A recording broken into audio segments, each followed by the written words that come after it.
Shalom dan salam sejahtera Bapak dan Ibu guru hebat. Salam dan bahagia. Saya Erwina Florencia Telnuni, calon guru penggerak Angkatan 7 Kabupaten Timur Tengah Selatan. Pada kesempatan ini, saya akan memaparkan kesimpulan dan refleksi pemikiran Ki Hajar Dewantara. Menurut Ki Hajar Dewantara, pengajaran adalah bagian dari pendidikan.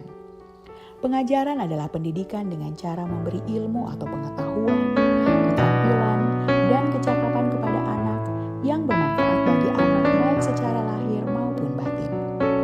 Sedangkan pendidikan adalah menuntun segala kodrat yang ada pada anak sebagai manusia dan sebagai masyarakat untuk mencapai keselamatan dan kebahagiaan yang setinggi-tingginya. Pendidikan menjadi tempat persemaian benih-benih moral dan kebudayaan di dalam masyarakat. Ki Hajar Dewantara menjelaskan bahwa dasar pendidikan anak berhubungan dengan kodrat alam dan kodrat zaman. Menurut Ki Hajar Dewantara, tujuan dari pendidikan adalah menuntun segala kodrat yang ada pada anak-anak agar dapat mencapai keselamatan dan kebahagiaan yang setinggi-tingginya, baik sebagai manusia maupun sebagai anggota masyarakat.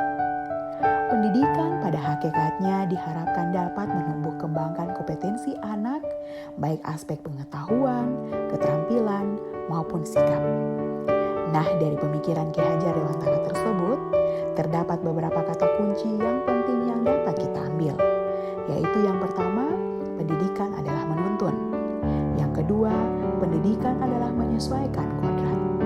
Dan yang ketiga, pendidikan untuk keselamatan dan kebahagiaan. Kata kunci ini menjadi sangat penting untuk dimengerti dan dilakukan oleh pendidik dalam menjalankan dan melaksanakan proses pendidikan. Sebelum saya mempelajari pemikiran Ki Hajar Dewantara, yang saya percaya tentang murid dan pembelajaran di kelas adalah yang pertama, murid hadir di sekolah dalam keadaan kosong dan perlu diisi dengan berbagai ilmu pengetahuan oleh guru. Yang kedua, tujuan utama murid ke sekolah adalah mendapatkan ilmu pengetahuan, tidak untuk mengembangkan kreativitas, bakat, dan minatnya. Yang ketiga, murid tidak bisa menjadi sumber informasi karena pengetahuan murid sangatlah terbatas. Yang keempat, murid tidak menjadi pusat belajar karena hadir sebagai pelajar. Guru adalah sumber informasi, guru adalah sumber belajar, dan guru adalah pusat belajar. Bakat dan minat siswa terbentuk saat diajar oleh guru. Pengembangan bakat dan minat siswa tidaklah diutamakan. Siswa kurang diberi kebebasan untuk mengembangkan ide, berpikir kreatif, dan mengembangkan bakat atau minatnya. Guru belum bisa membaca karakter murid-muridnya secara keseluruhan. Guru juga tidak menyesuaikan proses pelajaran di kelas untuk memenuhi kebutuhan belajar individu setiap muridnya.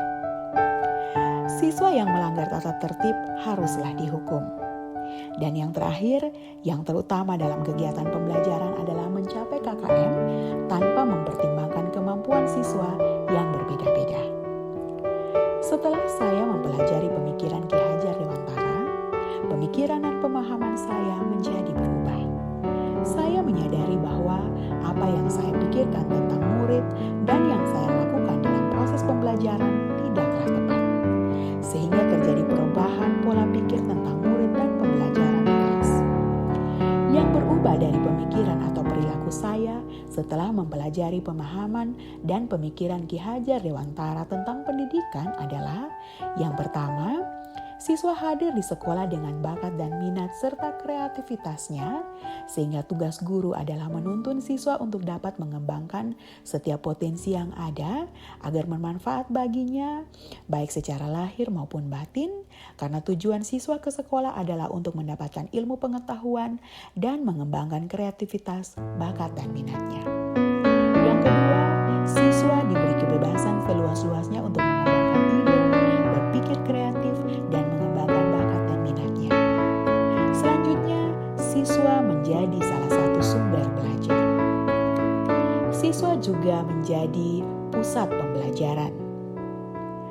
Guru hanya bertugas sebagai fasilitator dan motivator. Guru bertugas untuk mengembangkan bakat dan minat siswa. Pengembangan bakat dan minat siswa harus dilakukan melalui kegiatan ekstra dan intrakurikuler. Guru harus mampu membaca karakter murid-muridnya secara keseluruhan. Guru juga harus menyesuaikan proses pembelajaran di kelas untuk memenuhi kebutuhan belajar individu setiap muridnya.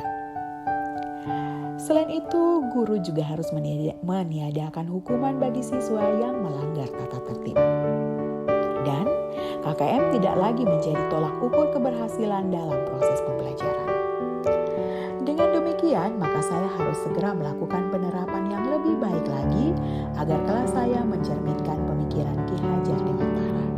Untuk itu, saya harus merancang pembelajaran yang berpusat pada murid, menciptakan pembelajaran yang menyenangkan, menerapkan pembelajaran abad 21 di mana siswa dituntun untuk memiliki kemampuan yang terintegrasi dalam kecakapan pengetahuan, keterampilan dan sikap serta penguasaan teknologi informasi dan komunikasi yang sesuai dengan filosofi pendidikan menurut Ki Hajar Dewantara, yaitu berpikir kritis, komunikatif, kolaboratif, dan kreatif.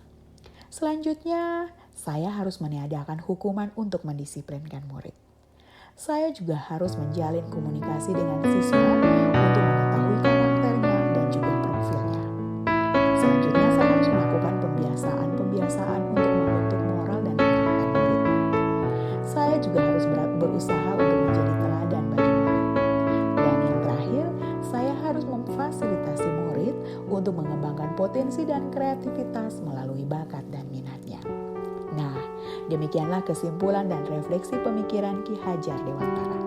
Pesan saya untuk Bapak dan Ibu guru hebat adalah, jadilah penuntun yang dapat memberi teladan yang baik, mampu menciptakan prakarsa dan berbagai ide kreatif, serta selalu memberi dorongan dan arahan bagi anak didik kita agar mencapai keselamatan dan kebahagiaan yang setinggi-tingginya, baik sebagai manusia maupun sebagai anggota masyarakat.